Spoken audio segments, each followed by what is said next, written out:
Asante sana. Kutoka hapa kwenye studio za Umoja wa Mataifa New York, Marekani, tuko na Nuria Mshare. Huyo anatoka taasisi ya Haki Elimu nchini Tanzania. Karibu sana Nuria. Asante sana.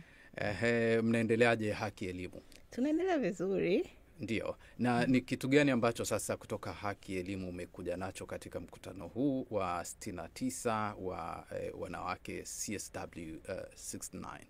Sawa, sisi ujumbe wetu katika mkutano huu ni kuhakikisha kwamba mtoto wa kike anapata elimu. Na tunapozungumzia mtoto wa kike kupata elimu, sisi kama Haki Elimu tumekuwa tukifanya kazi kwenye maeneo makuu matatu. Kwanza ni kwenye usawa na ubora wa elimu kwa watoto wote, lakini pia kwenye uwajibikaji na uwazi wa serikali, lakini pia kwenye ushiriki na ushirikishwaji wa jamii. Kwa hiyo tunapozungumzia kwa habari ya mtoto wa kike, tunataka kuona jamii ambayo mtoto wa kike anapata elimu ambayo itazingatia kwanza mazingira lakini na haki yake. Kwa mfano, tunafanya kazi kwenye eneo la kuhakikisha watoto ambao walipata ujauzito wanaweza kurudi shuleni. Tulishirikiana na serikali katika kuandaa ule mpango wa kurudisha watoto wa kike mashuleni. Kwa hiyo sasa hivi tunafanya pia kazi, tunaendelea kufanya kazi na wadau mbalimbali kuhakikisha kwamba ule mpango unatekelezwa. Lakini ombi letu kubwa mojawapo ni kuomba kwamba itengenezwe na sera ama sheria kuweza kusimamia mpango ule ili kuhakikisha jamii yote inafahamu na kuna uwazi na utekelezaji wa sera hiyo. Na maeneo mengine ambayo tunaangalia ni maeneo tunayosema ya uwekezaji katika elimu ya mtoto wa kike. Uwekezaji tunamaanisha kwamba ugawaji wa zile fedha ambazo zimetengwa kwa ajili ya elimu,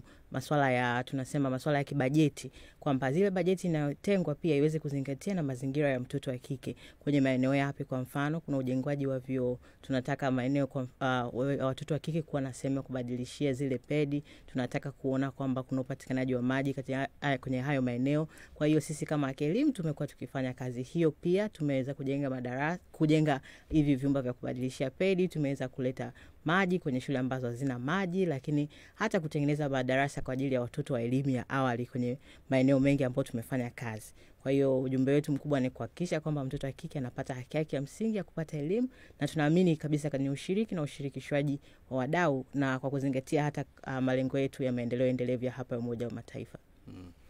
Kwa mtazamo wako katika shughuli ambazo mnazifanya huko nyumbani nchini Tanzania, kuna namna yoyote ambayo mnapata msaada kutoka Umoja wa Mataifa au mashirika yake? Umoja wa Mataifa umekuwa ni wadau.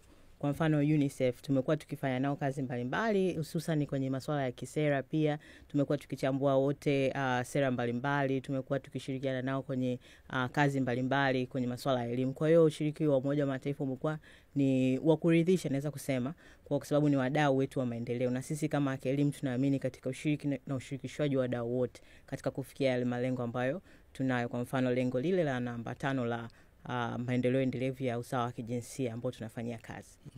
Na mwisho kabisa, ni nini ambacho unafikiri kwamba ukikibeba kutoka hapa Umoja wa Mataifa kitakuwa manufaa kwa taasisi ya Haki Elimu na elimu kwa watoto Tanzania kiujumla? Sawa, ni yale maazimio ambayo yatapatikana mwisho wa mkutano huu, nchi zitakapoweza kujikomiti kuweza kusema kwamba itafanya mambo gani katika hayo maeneo. Lakini pia kuna washirika wakubwa na wadau mbalimbali wa elimu wanaofanya uwekezaji mkubwa kwenye elimu wako hapa. Kwa hiyo hivyo vitu ni ambavyo tutavibeba hapa kwa ajili ya ufuatiliaji, na katika tunapofanya kazi zetu pia kuweza kuwaelimisha na kuleta uelewa kwa jamii yangu kwamba kuna vitu gani ambavyo vimezungumzwa hapa, ni vitu gani tunatakiwa kuendelea kuvidai, kwa sababu Haki Elimu tunafanya kazi kwenye maeneo chechemuzi. Kwa hiyo kuendelea kupigia kelele mpaka watoto wa kike wapate elimu iliyo bora na yenye usawa.